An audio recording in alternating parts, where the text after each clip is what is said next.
Shalom, brothers and sisters. Shalom, shalom. Salama, as some say.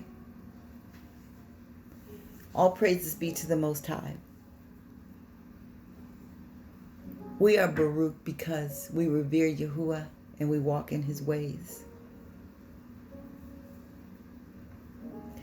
If you've ever traveled, you know what it's like to have to plan for a trip. I was reminded today, the Most High, our Abba Yah, he reminded me today of a trip, a time when I took 2 trips. They were back-to-back trips, conferences for an agency that I was working with at the time. I lived in Connecticut, flew to Nevada, was there for a week, came back home, came back to my home airport to find out that they didn't have my luggage, and was scheduled that in 2 days to leave for the second conference, which was in DC. And my luggage was returned to me a few hours later, so I went on the trip to DC. So he was reminding me today that we have 2 trips that we need to be preparing for. The first trip, we're going to be in the wilderness. Revelations 12 tells us about it. And we're going to have to be prepared. So I was really glad that I followed wisdom's leading. And I prepared for my second trip before I left on the first trip. And that is what we're going to have to do. Because when that shout is made, the bridegroom is coming. We have to be already prepared because it's going to happen so quickly that there's not going to be any time to get right, to get ready. We have to have already been ready, which means that we had to have already completed that first trip. We had to have already endured. Because Paul says in 1 Corinthians 15, "Behold, I show you a mystery.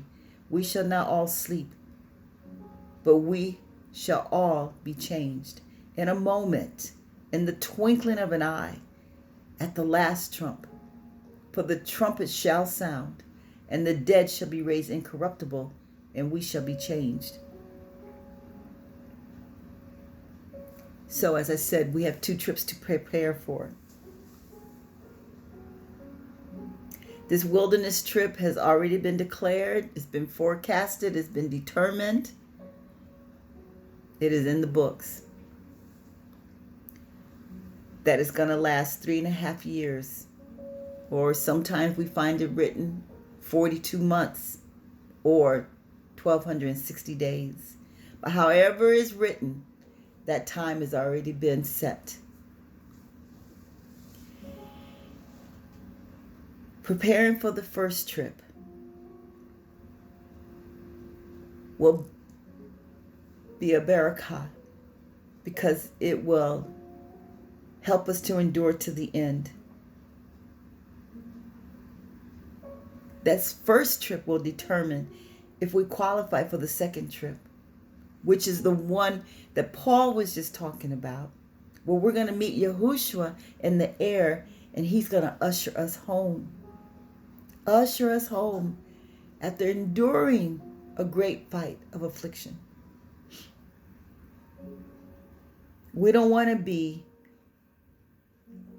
like the 5 foolish maidens, because there were 10 maidens that were chosen, right? They had to have been chosen. They were all there in the same room. But 5 were presumptuous, I guess, careless, definitely weren't prepared. But then there were 5, and they're considered the wise, and they were prepared. And they were wise even further. They told them, you go get your own. When they requested some of their oil, no, you're going to have to go buy from those that sell, lest there not be enough for both of us. And that's a whole nother message. Wisdom.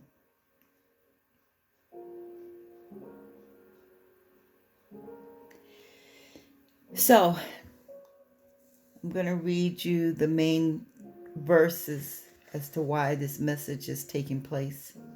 And it's found in Matthew 13, beginning with verse 41.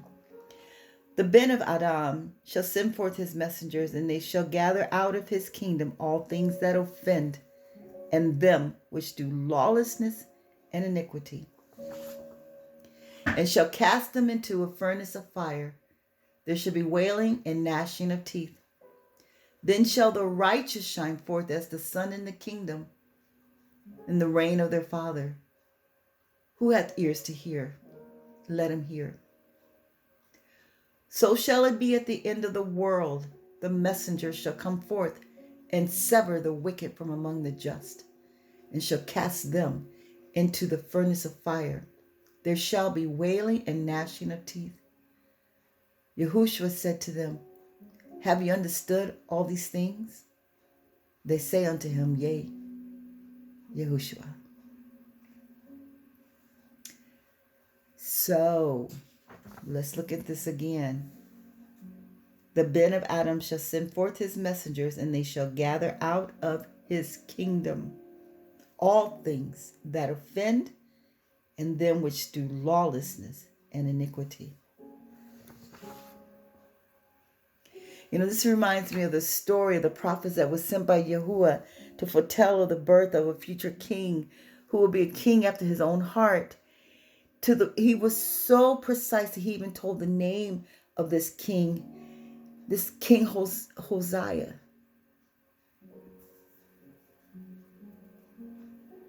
Hosea. This prophet followed Yahushua's instructions to the very letter of the word that was spoken to him. And then an older prophet who heard about what he had done and what he had spoken, he was so impressed with him. He caught up with him as he was on his way home and said that, come to my house and eat with me. And when the prophet told him, no, Yahuwah's already given me instructions. I'm not supposed to stop and eat anywhere. And the old prophet lied and said, but an angel told me to come and get you. And so the prophet went back with him. And then Yahuwah used the same lying prophet to tell him that you're going to die for veering, from straying from the word that I spoke to you.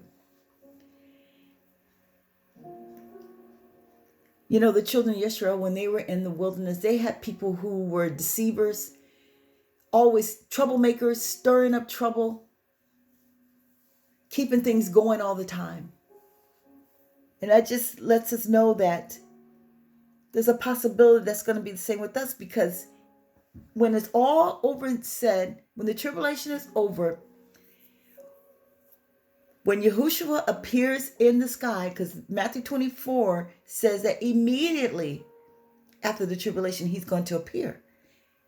And then he's going to send his messengers to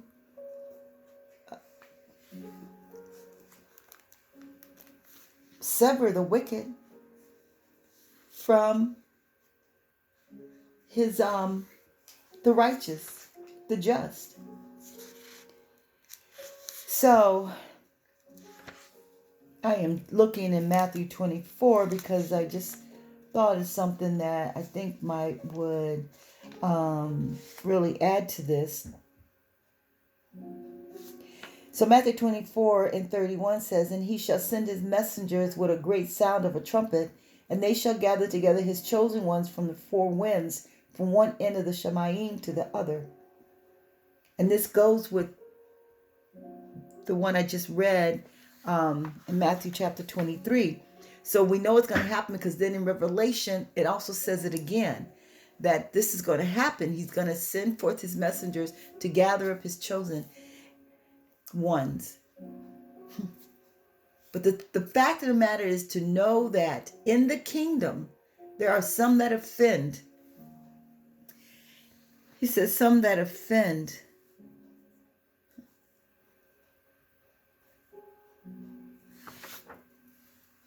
They're doing lawlessness and iniquity. So like that prophet who lied to the other prophet. And like the children of Yisrael had those that were in their midst, it's very possible, more than likely, there's going to be peddlers of deception in our midst. I've said it before, and I'm going to say it now. That just because people are with us doesn't mean they're with us.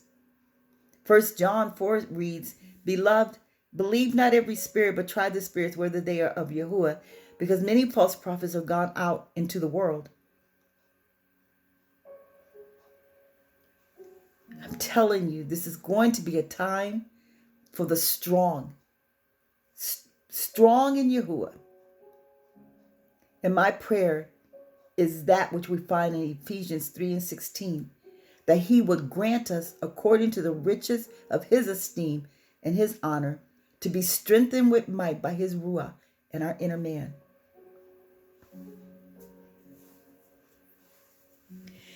In James 1 verse 21, it lets us know that hearing the word doesn't mean that we're doing the word. It reads, Therefore put away all filthiness and overflow of evil, and receive with meekness the implanted word, which is able to save your lives, and become doers of the word and not hearers only, deceiving yourself. Because if anyone is a hearer of the word and not a doer, he's like a man who looks at his natural face in a mirror. For he looks at himself and goes away and immediately forgets what he was like. But he that looks into the perfect Torah, that of freedom, and continues in it, not becoming a hearer that forgets, but a doer of work, this one will be Baruch in his doing. We've got to be a hearer of the word so that we don't be among them that do lawlessness and offend. Who are we offending? We're offending the Most High. Matthew 25:32, and before him shall be gathered all nations, and he shall separate them one from another, as a shepherd divides his sheep from the goats. Yehizel, or Ezekiel 34 verse 17 reads, And as for you, O my flock, says Yahuah Elohim, see, I am judging between sheep and sheep, between the rams and the he-goats. So see, he's judging between sheep and sheep.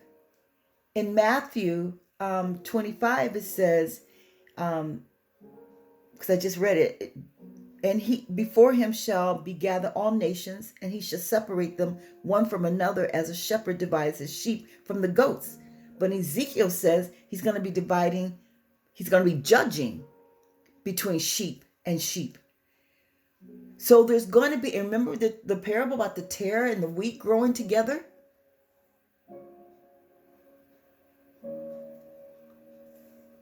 We go back to Matthew 13. He's going to send his messengers, and they're going to gather out of his kingdom all things that offend, and them which do lawlessness and iniquity.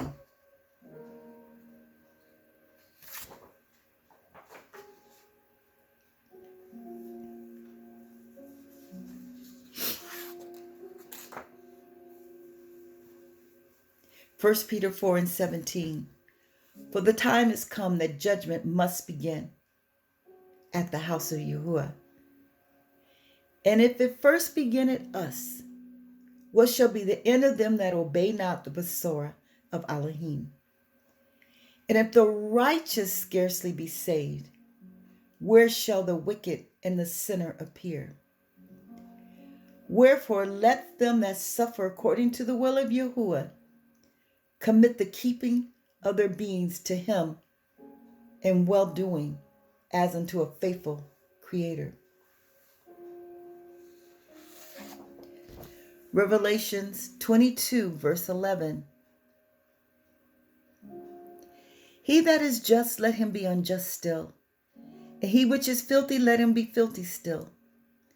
And he that is righteous, let him be righteous still. And he that is set apart, let him be set apart still.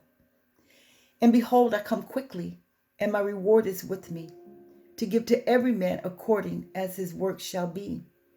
I am Aleph and the Tav, the beginning and the end, the first and the last. Baruch are they that do his commands, so that the authority shall be theirs, to the right, to the tree of life, and may enter in through the gates into the city. Brothers and sisters, it is a fearful thing to fall into the hands of the living Elohim. Hebrews 10:31. Hebrews 12:29. For our Elohim is a consuming fire. Ephesians 5:27. Yahuah wants to present unto himself a glorious church, not having spot or wrinkle or any such thing, but that it be holy and without blemish.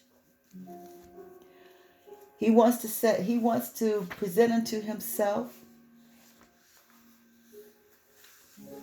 that which is righteous, without spot or blemish.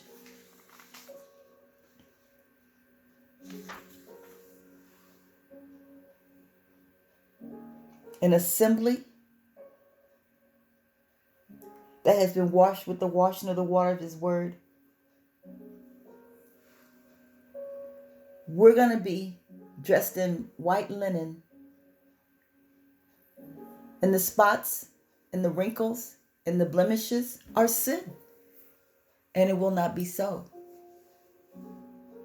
So I'm going to put in the description box some scriptures that you can read that remind us how we can prepare for this trip, what we need to be packing. Remember, Yahushua said, in fact, Yahuah said in the Old Testament Deuteronomy, and Yahushua mentioned it in Matthew 4, when after he had done, at the beginning of his ministry, he had completed the 40 days of fasting, 40 days and nights of fasting, and the adversary appeared to him and tried to tempt him. He said, it is written that man should not live by bread alone, but by every word that proceeded out of the mouth of Elohim. So there's two things in this message. First of all, we need to be preparing for the first trip so that we can be ready for the second trip. Remember when I was talking about my story, I went from Connecticut to Nevada. That was a long trip. And I was gone 7 days and 7 nights. Returning and only had 2 days left before going to the next trip, which was a lot closer trip because I went from Connecticut to DC. Our first trip is going to be a very long trip. And also too, in my first trip, remember when I came back, I didn't have my luggage. So I had to get that delivered to me. Our first trip is a long trip. It's going to be a trip that's going to be of tests and trials, a testing of our faith and our allegiance to the Most High. And so we're going to have to be able to stand strong. How do we prepare for that trip? We've got to know our Elohim, because Daniel has written, they that know their Elohim will be strong and will do great exploits. We've got to know him. We've got to know his character. We got to know his word and his truth, so that we be among those that will not be deceived. Because Matthew 24, Yahushua said, if it were possible, the very elect would be deceived. So how are we not going to be deceived? But because we know truth, we love truth, and we know the Ruach, and we can hear him leading us into truth. So we got to prepare.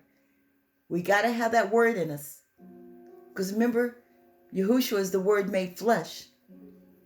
And he told us in John 17, while he was praying to the Father, that we be one with him as he is one with the Father.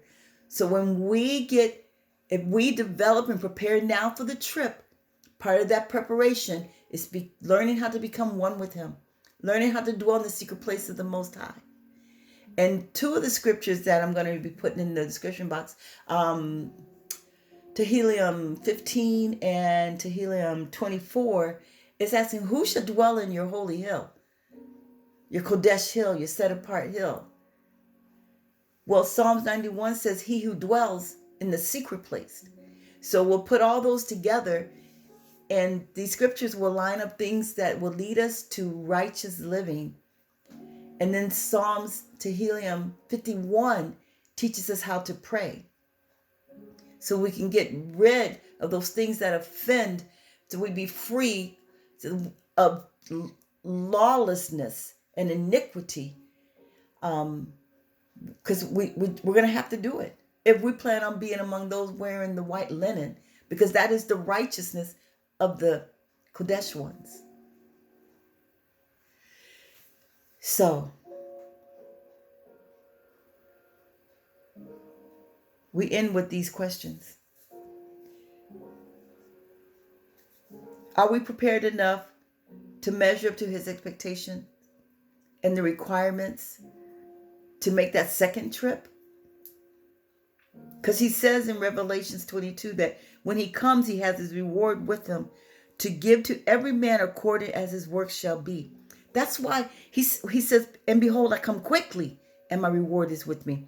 That's why we're not going to have time to get ready. He's coming quickly, and his reward is going to be with him. And he said, he that is unjust, let him be unjust still. He who is filthy, stay filthy. And he goes on and on. And he says, he that is set apart, let him be set apart still. So will we be found worthy? Will we have everything in order? Because this is a time that has never been before, Yahushua said. Yahushua said it. Not a prophet, not an apostle.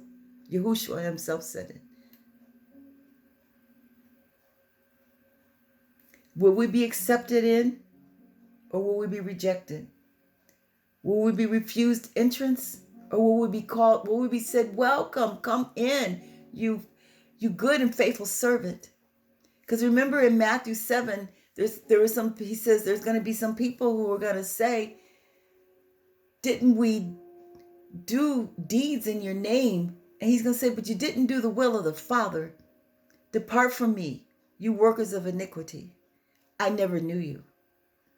We don't want to be among them that are in the kingdom, but we're offending, and we're living in lawlessness and iniquity. Brothers and sisters, we got to be preparing if we plan to make it in. Let's not, as James said, deceive ourselves. We've got to be doers of the word. So it's going to take more than just reading the Torah and the Torah portions and knowing his name and keeping the Shabbat. Those things are all good. We have to do them. We have to be, or keep his commands. But there's something deeper about that, because we see accounts. 5 of the maidens were not ready, and he said they couldn't enter in. He said, I never knew you. He told them he never knew them. He told those other people in Matthew 7, I never knew you. So because we're doing the things, keeping the laws and because remember the letter killeth. It's by his ruah. Those that worship him, the day's going to come, those that worship him must worship him in spirit and in truth. We cannot deceive ourselves. So with that, I'm going to close. But be not deceived. Be not deceived. Because if we love him, we'll keep his commandments. And his commandments are not grievous to those who love him. We've got to get our hearts straight. And that Tehillim 51 will help us learn how to pray. And I find that saying, Father, I acknowledge my sins before you. For me, I've come to like that a lot better, because for a while now I've been pondering about this compound word, forgive. I just don't understand it. And if someone knows, I tell y'all all the time, if I say something that is not right, email me. My email's in the description box. Email me, or you can even put it in the comments. But let me know and help me, because I want to make it, and I don't want to do anything that's going to offend or cause anyone to stumble. But when I think of the compound word for, give, I don't see how that's acknowledging my shortcomings, my transgressions, my iniquities, my wickedness. So I've begun saying, Father, I acknowledge what I did, what I said. I pray you'll blot out this transgression and strengthen me with might that I don't do it again. And help me,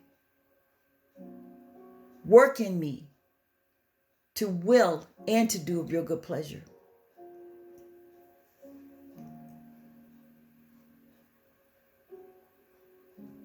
We've got to acknowledge it so that we can make it right. Like anything in our lives. Even when we hurt somebody else, acknowledge that we hurt them and get it right with them. Acting like it didn't happen is not right. See, these are the kind of things that he's going to be looking at. Because if we can't do it now, if we can't get rid of these little bitty things now, how are we going to be living with people during a really hard, rough time? This is the time to start preparing for these trips.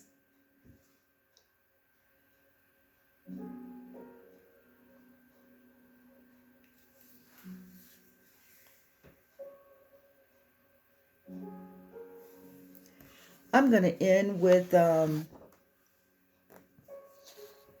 1 Peter scripture. We already know it's a fearful thing to fall into the hands of the living Elohim. And we know that our Elohim is a consuming fire. Let's be reminded, for the time has come that judgment must begin at the house of Yahuah. And if it first begin at us, what shall the end be of them that obey not the Besorah of Elohim? The good news, the truth. And if the righteous scarcely be saved, where shall the wicked and the sinner appear? Wherefore let them that suffer according to the will of Yahuah commit that keeping of their beings to him in well-doing, as unto a faithful creator. Let's commit our things to him. He's faithful to keep that which we commit unto him. Brothers and sisters, I hope by now you know that my desire is that we all make it. Let's not deceive ourselves. And that's some deep deception when a person can deceive themselves. Not that it matters, because we're not deceiving the one who knows all things. He is everywhere we are, Psalms 139 says. He even knows our thoughts before we even speak them. He knows our thoughts afar off. So before we even speak them, he already knows what we're thinking. He already knows what we're getting ready to say. Now that is a great one. An omniscient one. An omnipotent one. And he's omnipresent. So prepare for your trip. As I prepare for my trip.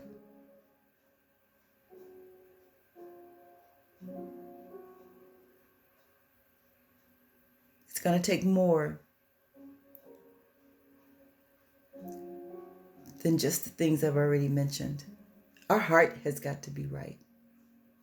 Our spirit has got to be right.